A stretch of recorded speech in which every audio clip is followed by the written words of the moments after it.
Well, hi everybody, Father Alex here. Welcome to another episode of the Godcast. If this is your first time for joining, thank you for tuning in.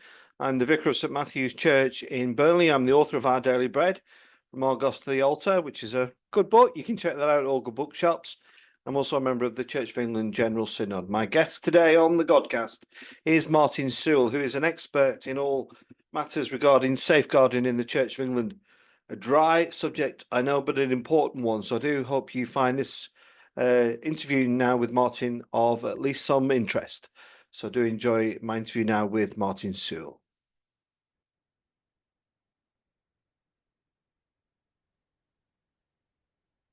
Well, I'm delighted to say that joining me on the Godcast today is Martin Sewell. Now, Martin is a gentleman who has been involved with the Church of England for many years and has got a particular interest in the safeguarding aspect of the church.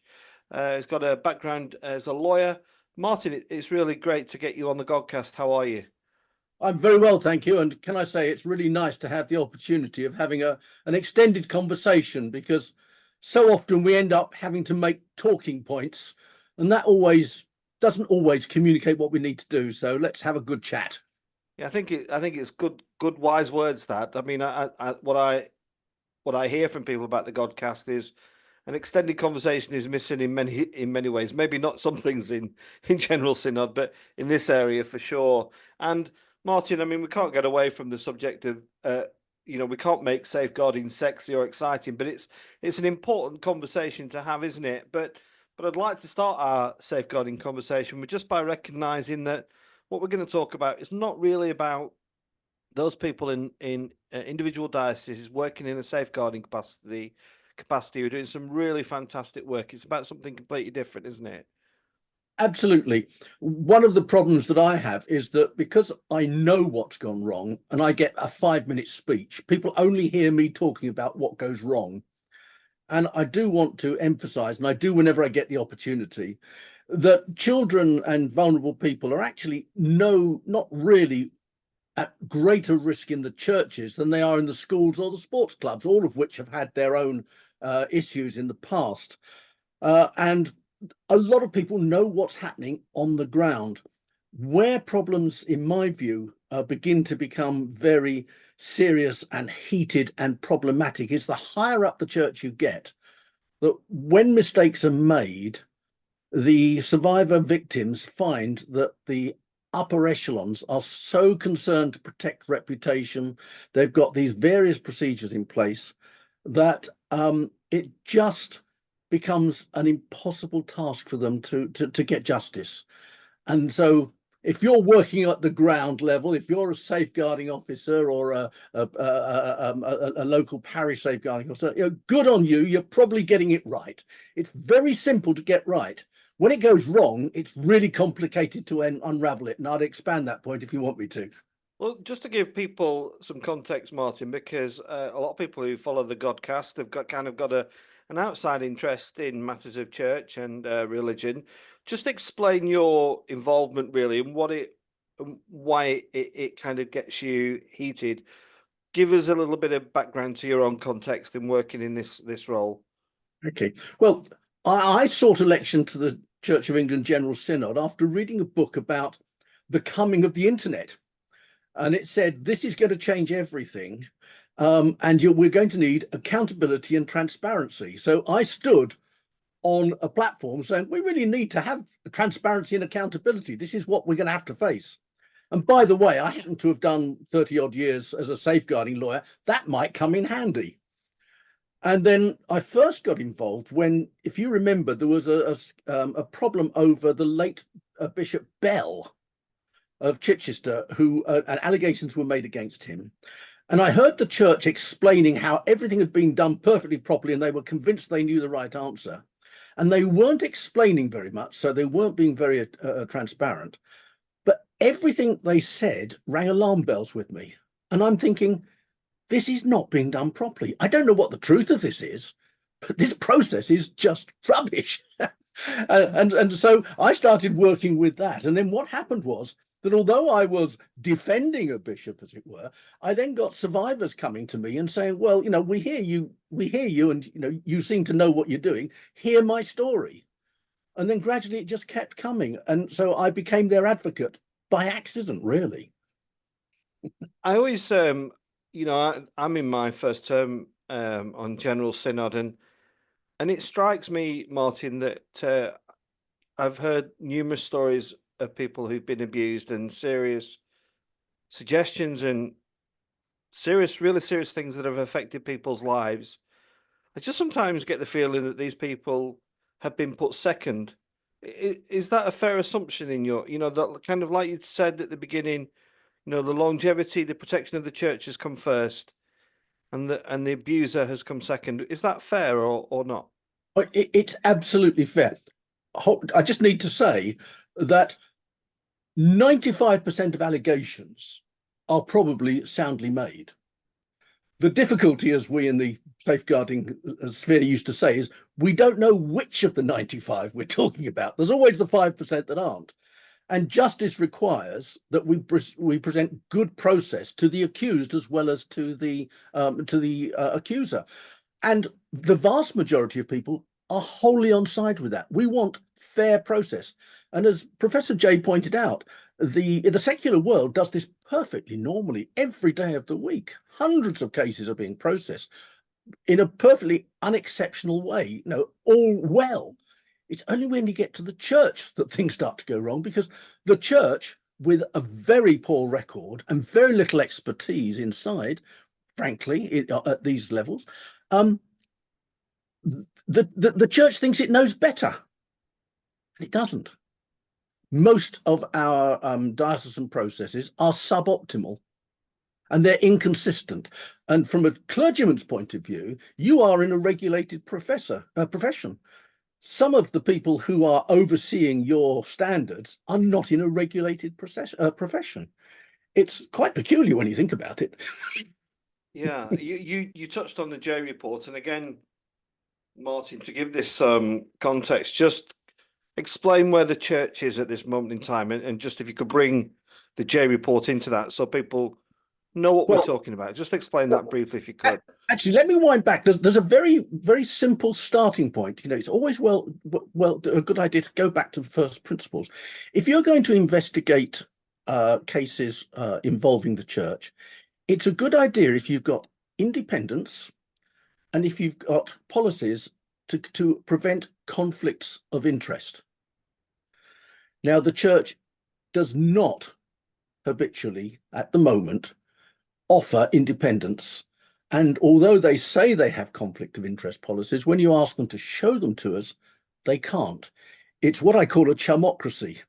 Basically, if a chap says, well, I understand conflicts of interest and I haven't got any, they say, fine, that's okay. We don't have any, we really do need some hard-edged thinking. Now, Professor Jay, who had chaired ICSA and had spent 7 years reviewing safeguarding across many areas of life in the United Kingdom, England and Wales. She was looking at churches, she was looking in other contexts, local authorities and all sorts of things. Immensely experienced in this, and she came up with a program for us which would set out how we could establish a truly independent process. And we only had to say yes. We'd tried to do it once before with the Independent Safeguarding Board, and that failed because, if you remember, the people who were brought in had one concept of what independence meant, and the church had a different concept, and they were just missing each other by a mile, and the whole thing collapsed. So we then set up a response group. And the response group has been talking to lots of people and have now set up a reaction to Jay, say, well, this is what people say about Jay. So instead of talking about the report, we're talking about the church's thoughts on the report, which isn't a good idea. But most extraordinarily of all is that the response group had produced a report referencing the word independent and independence 175 times. Not once does it grapple with that key problem of what do we actually mean by independence? Does that help you? Yeah, and something maybe else you can explain to people who might be listening or watching, Martin, because I don't know the answer to this. when we say the church, who are we talking about? You know, I almost sometimes think there's some kind of somebody I've not met yet, you know, in a Well, room in church house that's kind of, you know, almost like Davros of the Daleks deciding what we do when we're going to do it. Just explain when we say the church. Who are we talking well, about? it's a very well made point because one of the victims, one of the smartest guys I've ever met, I have to say, he gave evidence to the Wilkinson Review, and he said the problem is that when you talk to the church, everybody says, "Oh, it's not my responsibility to do that, not my job." Everybody passes the buck. And at various times, we've asked the Archbishop of Canterbury, does the buck stop with you? And he says, oh, no, we've got a safeguarding bishop. So you go to the safeguarding bishop, say, does the buck stop with you? Oh, no, it doesn't stop. We have the NST. And we go to the NST, well, does the buck stop with you? Oh, no, we report to Archbishop's Council. And the Archbishop's Council said, oh, no, we report to the diocesan bishops. Now, the diocesan bishops and the diocese, there are 42 of them. So suddenly we're now down to a collection of 42 people plus various adjuncts with their DSAs or whatever, all with responsibilities. Some of them do it reasonably well. Most of them don't. Some of them do it appallingly. As Professor Jay said, the inconsistencies are marked and suboptimal. And if you've got a bishop who doesn't follow, what can anybody do about it? Nothing. No accountability. If you try and bring a clergy disciplinary measure on the basis that a bishop hasn't done things well, you will not succeed. You will not succeed. Very, very hard to get these through. There have been one or two resignations, but you talk to the survivors, they have no confidence because the Church of England is like an onion. You keep peeling it and peeling it in safeguarding, and you get to the middle and there's nothing there. And that's the problem. Whereas Jay says, if you've got a safeguarding problem, you put it to a safeguarding charity, they look at it, they sort it out. If they don't do it right, you complain to the charity commissioners, they replace the trustees, job done. Simple. And by not doing that, we ended up just explain to people again, Marty, who are watching or listening. You know, General Synod in York last year was a bit of a debacle, wasn't it? When we got onto safeguarding, just to explain to people how that manifested and how it and where it brings us to today in terms of safeguarding in the church. The York Synod was horrific. You can watch it on YouTube; it's still there. The members, we had set up an independent safeguarding board. They had fallen into disagreement with the Archbishop's Council. We found out afterwards that the terms of reference that they had agreed with the archbishops had not been communicated by the Secretary General to the Archbishop's Council. So we had the Archbishop's Council thinking, well, we expected this to happen. And the independent safeguarding people saying, well, our terms of reference say we're in control of this. And each side were looking at each other saying, why are these people acting like this? Totally uncomprehending, because they were talking completely at cross purposes. And a lot of it turned on this question of independence. It was more subtlety, but let's keep it simple. Now, when we heard about this, members of General Synod, a number of us, were pretty outraged because what happened was the ISB was just terminated abruptly and peremptorily before General Synod. And let me be frank about this. The reason was that if they were not terminated at that point, I think it was the 21st of June, then those ISB members would have had the right to come before General Synod and explain how horrendously things had gone wrong. And there was a clear determination by the establishment who controlled the Synod not to allow them to speak. And you were there, Alex. Correct me if I'm misleading people here. Please feel free. But essentially, there was a rebellion by from the floor of the General Synod. We were told standing orders don't allow this to happen, and we had about half an hour of high drama, tension, anger, frustration. with people saying, we want to hear what happened. And the platform saying, oh, it can't be done, it can't be done. This is all so difficult. Please don't do this. Anyway, we insisted. We had about 5 minutes from Steve Reeves and 5 minutes from Jasvinder Sangera. And they spoke, they had no preparation time. They didn't know they were going to get this time. We fought for them to have a few minutes. Just And in explain fact, who those two people are, Martin.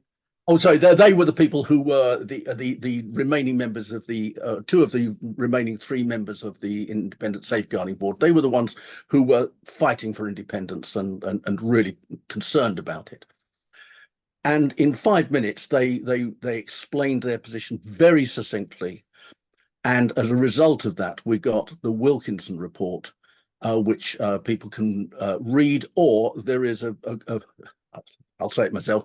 A colleague, Clive Billis and I, produced a thing you can find on YouTube called the Wilkinson Files, where we go through and explain what the Wilkinson report's about. And you can read the report; it's all there, and our explanation is out there on YouTube.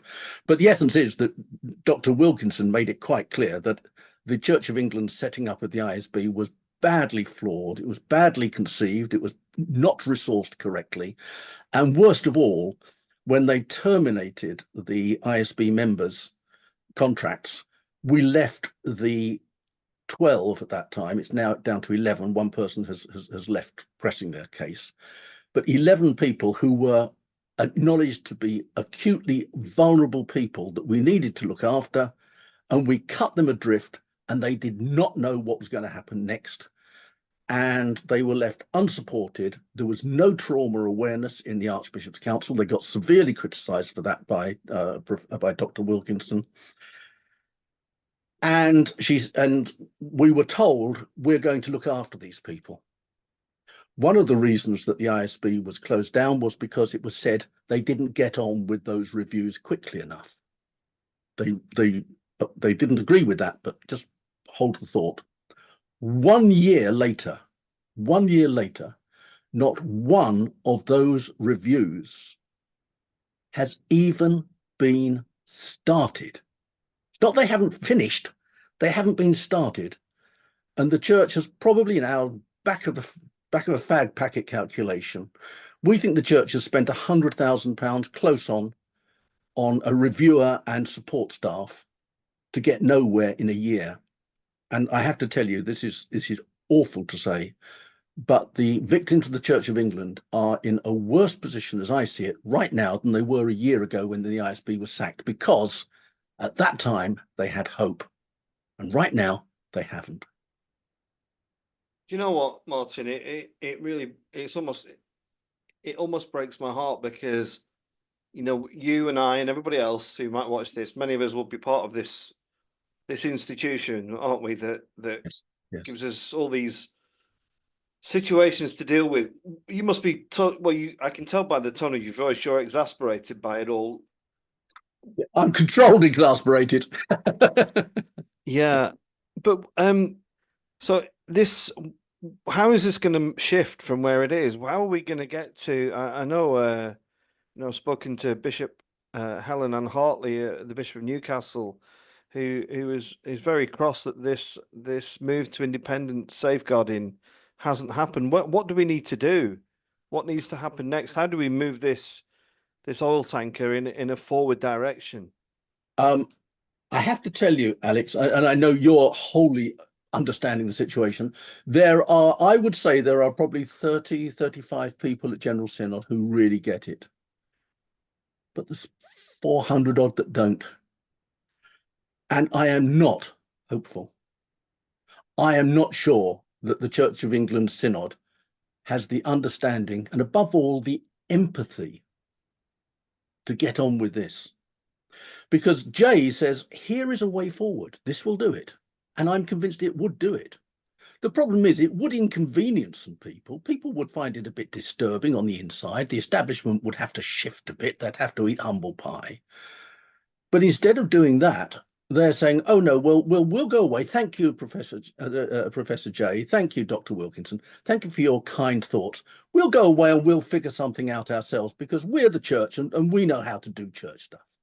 And that's the reality of how they think. But the problem is, it's an empathy issue. It's an empathy issue. I just want to offer you the suggestion. You must, I have, I've recently had it, where you've phoned a call center, for insurance or for a holiday, or it's gone wrong or something like that. And you know where they first of all they read you the script, and then they put you on hold, and then you have to wait, and then somebody comes along and says it's somebody else's problem, it wasn't them that failed. You know how angry you get when that happens. Do you get angry like that? I do Okay. indeed. Right. Well, we've all been there with those sorts of interactions in 10 minutes. Now imagine what it's like to be a victim of the Church of England for 10 years. Multiply that anger, that frustration, that outrage, that sorrow, that despair.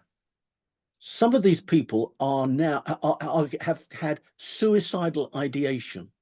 We have a report from a Professor David Glasgow, who had been recruited by the church to assist the church in managing, in interacting with their victims. They never asked him to do anything.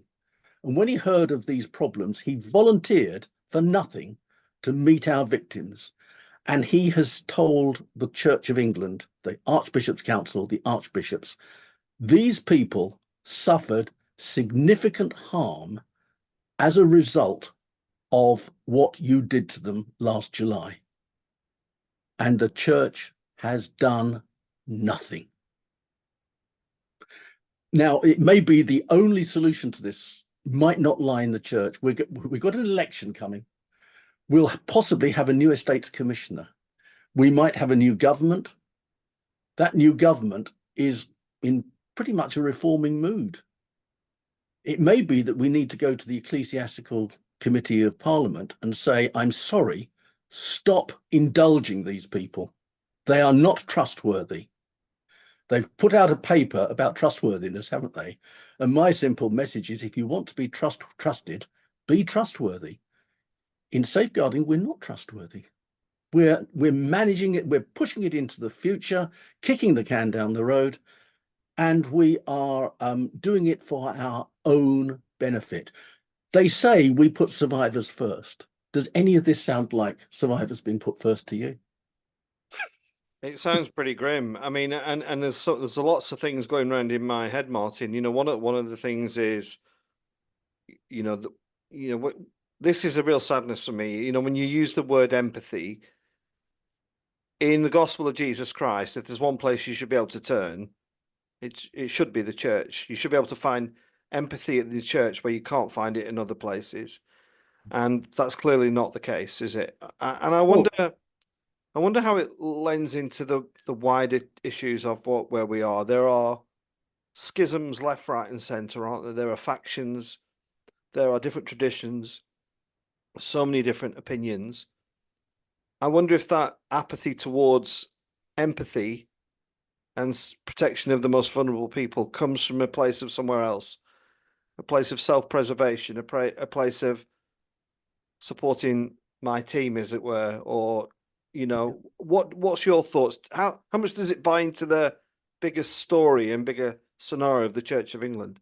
Alex, we're on the same page here. This empathy business, and let's remind ourselves that I think we're becoming a segregated church. We have our gay brothers and sisters who feel segregated. There are churches where children are pushed to the back of the church. They're not really wanted at the front in the body of worship. That still happens. We have issues with working class people. You've been doing excellent work on that. Our disabled brothers and sisters feel the same. We have our black and ethnic minority brothers and sisters often feel the same. We are becoming segregated churches, and I say that, and forgive me, I was recently, last month I was in the US, and I went to where Martin Luther King delivered the I Have a Dream speech, and I went to the monument that have been raised to Dr. King.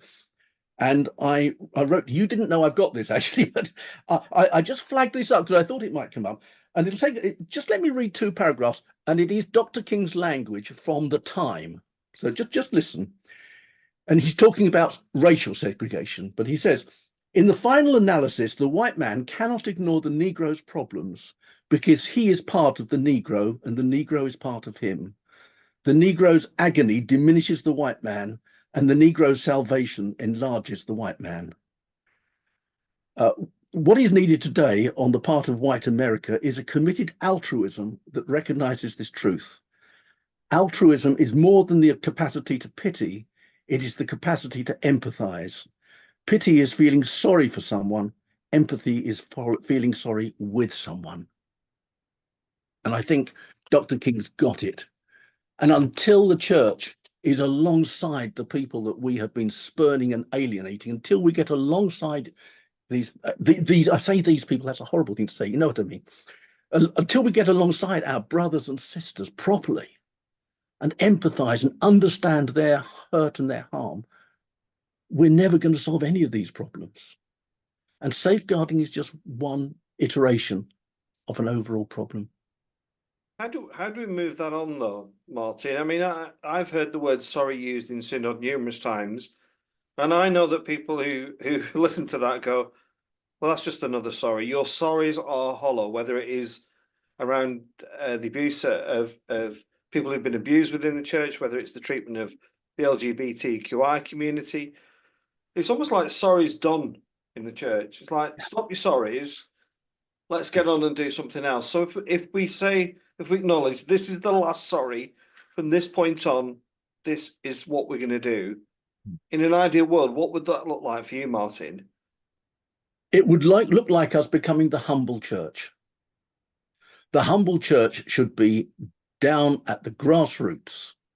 The humble church should be meeting people on the streets, in the pubs, in the supermarkets, just doing the simple things well, just meeting people, talking to them of God's love, showing that Jesus exemplified that love, being there in their joys and their sorrows, being there in the difficult times, being there in their tragedies.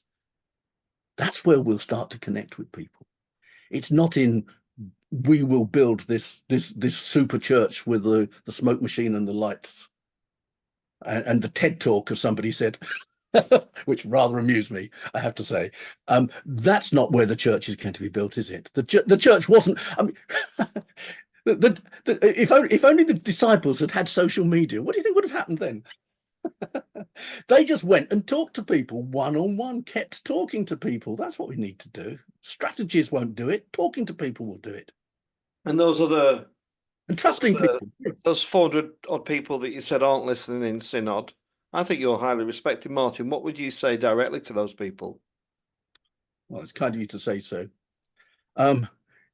Get me out of here. Sack me, make me redundant. Tell me to go and be gracious. Because I'm terribly conscious that because I'm frustrated and angry, I have to fight. You know, I have to fight for these people that that have asked me to be their champion. I don't want to do this anymore. I want to be gracious.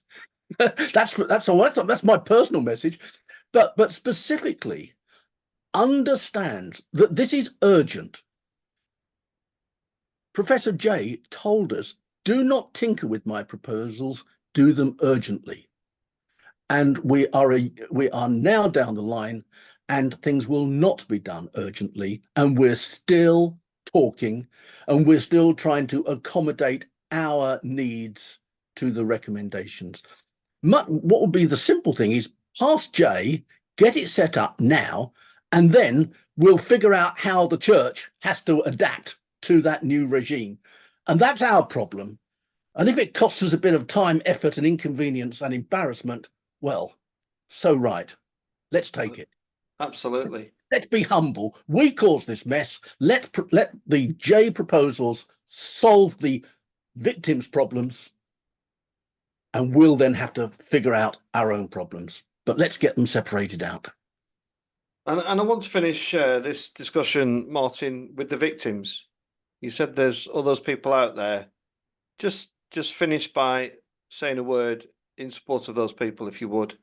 Well, victims is an odd word because these are some of the most intelligent, competent people I've come across. They are lovely people. They are not vindictive people. There are thousands of them. And that intimidates the church because they're frightened of the money. But that's the truth. Many of them don't want money. They want justice. They want to see integrity. They want to feel that they have been valued, that we have empathized, not just sorry. So sorry is not good enough. True empathy is actually showing costly grace. And when we start to do that, we will then begin to at least post the letter that asks if they can forgive us. But until we're prepared to put costly grace into the mix, it's just blah, blah, blah. Well, Martin, you've given us an awful lot to think about, a very moving conversation. And I thank you for what you're doing. I thank you how you're prepared to put your head above the parapet and speak out for these people. You know, there are so many injustices involved in these cases. And I just hope that people have found this of interest. And Martin is a bit of an open door. If you want to reach out to him, I'm sure he'd be welcome to hear from you, as I am. And I hope you've enjoyed the podcast. And if you have, you'll find many other theologians and people from the church on this site. And all that leaves me to do is say, Martin Sewell, thank you so much for coming on the podcast. Thank you. Thank you for having me.